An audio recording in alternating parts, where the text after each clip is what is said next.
as we and our coalition partners are doing in Afghanistan, we will bring to the Iraqi people food and medicines and supplies and freedom.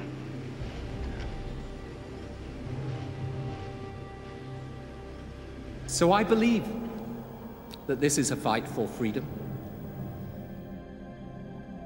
And I want to make it a fight for justice too. We have shown freedom's power. And in this great conflict, my fellow Americans, we will see freedom's victory.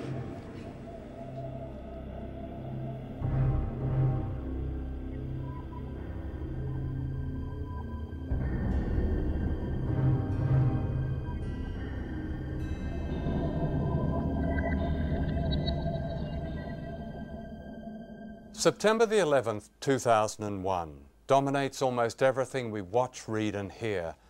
We're fighting a war on terror, say George Bush and Tony Blair, a noble war against evil itself. But what are the real aims of this war? And who are the most threatening terrorists?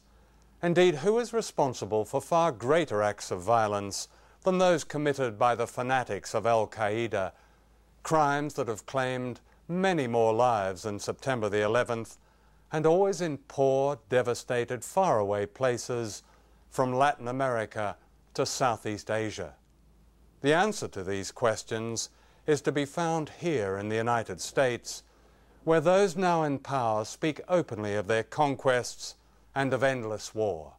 Afghanistan, Iraq, these, they say, are just a beginning. Look out North Korea, Iran, even China. This film is about the rise and rise of rapacious imperial power and a terrorism that never speaks its name because it is our terrorism. This is Afghanistan, and this woman's name is Orifa.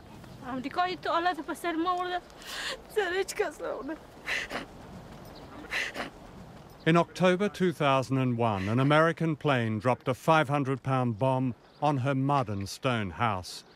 8 members of her family were killed, including 6 children. 2 children died next door.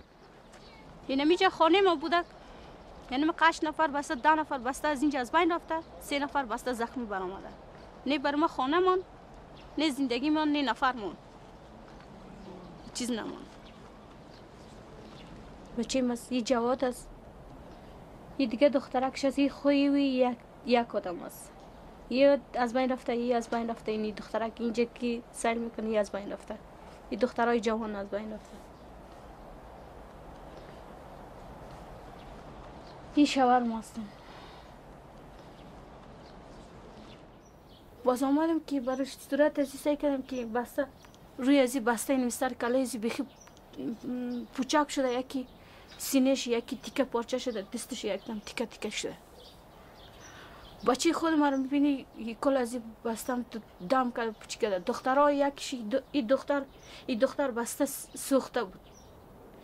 یک دختر دیگهش بیخی بسته ای بیخی دمی روی بسته دمی روی ازی در روی میکت بیخی چسبیده بود. گوشتش هم تو مابین پلاستیک جمع کرده شد.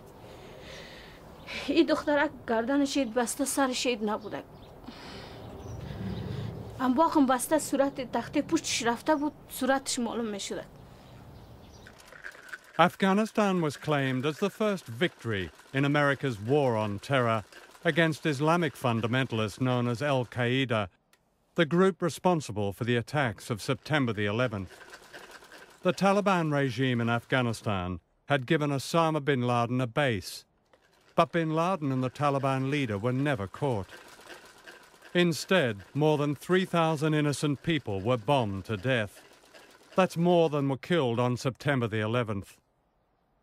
President Bush calls this Operation Enduring Freedom.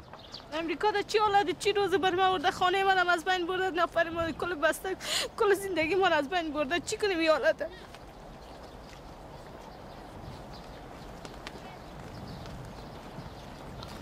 دیگه کسی که خوب است برای آزادی اومده که میگم ما خوش هستیم برای ما شب روز ما به غم است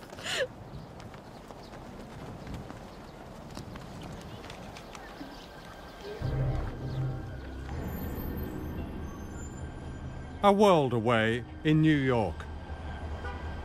This is Rita Lazar and her brother Abe. Abe was killed in the Twin Towers on September the 11th. He might have saved himself, but chose to help a disabled friend. My view does not look out on the World Trade Center, but I'm on the 15th floor in Lower Manhattan, and I ran across the hall to my friend's apartment, and her windows looked out on the World Trade Center, and I got there in time to see the second plane hit the second building. And strangely enough, it was only then that I said, oh my God, my brother's in that building. Danny, my son's best friend, called and said, can I come over? And we said, sure. And he said, did you watch the president's speech? And we said, no. And he said, he mentioned your brother. And I looked at him and I said, what are you talking about? And then I thought, gee, there must have been a lot of people who stayed behind with their friends in wheelchairs. You know, you don't think that it's your own brother. You don't think that. But it was my brother.